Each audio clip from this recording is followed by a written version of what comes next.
Greetings, Marines. FiOth here, and today, due to popular demand and a couple of thoughts that I've been having about this beast right here, the minigun, we will be remodding it with Season 4 stuff, well, not all of it, but some of it, and make it into an armor destroying tool with a very specific usage in mind. So I'm rocking my demo here with my gold armor from Prestige 100. Thank you for sticking with me throughout the streams in order to obtain all this shit because I was losing my freaking mind.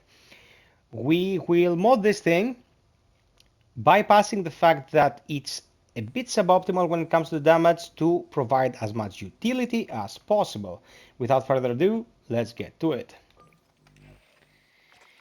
So this is the L59 Minigun, damage of 197 per bullet, reload time of 3, max ammo of 360, sample chance of 8, fire rate of 11.7, magazine capacity 120, weak point damage 150, and handling bonus of 0. Of course, as you know, this thing revs up to reach its maximum output of bullets. First star is charge speed plus 5%, second is fire rate plus 5%, third is charge speed an additional 5%, and the last one is 0.5% fire rate on shots. This effect stacks 20 times, resets on reload. That is a 10% fire rate until you reload. So what we want to do with this specific configuration of the gun without adding any perks related to its effectiveness on our demo or lancer. Of course, you can augment the effect by adding those perks if you feel like making a build that is very gun reliant. Most of mine aren't, but then again, I might start producing some more holistic ones if I have the time and energy after pathogen launches. Large muzzle. First and foremost, there are only two viable choices here since this gun's damage output can be quite poor. It's either the target muzzle or the anti-material break. I will go with anti-material break because it is a full knockdown instead of just a stun, and it can be reapplied after 10 seconds. That is a very high probability, granted that it's 25% chance to knock down a target, and you will be getting it every approximately 4 bullets unless your RNG is total crap. And the really beefy enemies like Crushers, Praetorians, Warriors or Insane, they will probably survive more than 10 seconds, so you have a chance to apply 2 knockdowns with this thing, which is great. Now, granted, we really want to bring the pain and make the life of the Ultras miserable, we have to remember that these things come with armor, and sometimes with really thick armor like the Crushers. So we'll use Dual Rail Booster, plus 5% damage to armor targets on hit for 3 seconds, stacking up to 5 times at 25% additional damage to armored targets. It gives a shitload of stability as well, which is useful. The gun can still be controlled even when fully revved up by applying downward pressure to your aiming stick. But guys, the effect of this thing cannot be underestimated. And for armature, we'll go with quick charge. It gives you reload speed and plus 15% fire rate and 30% stability on hit for 5 seconds.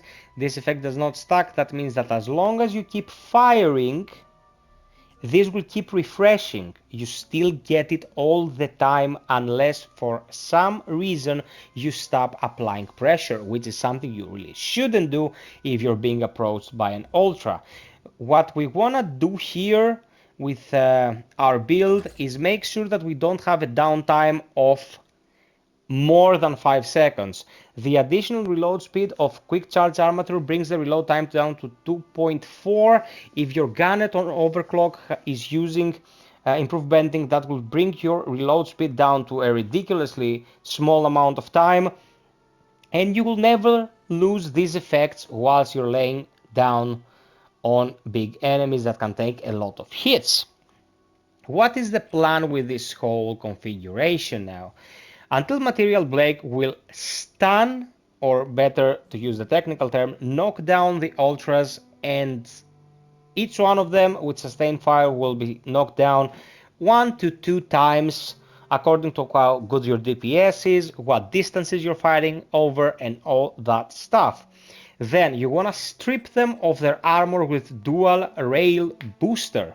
Okay, this will apply plus 20%, 25% more damage to the armor department, of their total HP value, and make them much more susceptible to health damage. Remember guys, armor is resilient to your damage, but when you go back to the health bit, it's chitin like every other Xeno. You can just keep hammering them. Don't shy away from swapping your minigun for something else, especially if you're playing a Lancer, because you can swap the heavy for a pump shotgun that is ridiculously effective against chitin and destroy them in a matter of seconds. Then armature, because we're missing a lot of fire rate, we didn't invest anything in fire rate, we get the actives from this to reach a ridiculous amount of stability and plus 15% fire rate, which is nothing to scoff at. With this configuration, the gun will fire something like this vanilla. Not bad at all. You'll reload like this. And to keep it clean, as you can see, there are 0 gun perks here. Okay? I have short control bursts. It's not a requirement, and it's not tied to the rate of fire, only to the initial stability or the opening salvo. I was struggling to find a place for this thing in the previous available attachments, but with dual rail it really dawned on me. I have Nymphus to thank for this, because he was adamant that this thing can perform if you mod it for CC, and then I added the armor stripping potential beyond that, and I think we created something special here. Give it a go. Let me know what you think of it. I think it's an excellent way to approach this, because the damage is always slightly low. You can always go for the heavy pulse that's much more reliable on the damage department, but it cannot take tanker muzzle, so this gives the minigun a very special spot in your arsenal. I hope you found it interesting, guys. Sub, like, and share. I'll see you all tomorrow, the Friday stream. Hope you've been enjoying this. Just a few more days until Pathogen, and I really hope it's everything we've been expecting, because, you know, we need new stuff. We sorely need new stuff, especially new missions. Sub, like, share, and hit the notification bell if you want to be notified about uploads and streams. And if you really want to help me out, consider Patreon or get a membership here on YouTube. It really helps keep the lights on. Until next time, be well, stay frosty, and always strive perfection, Marines. Cheers.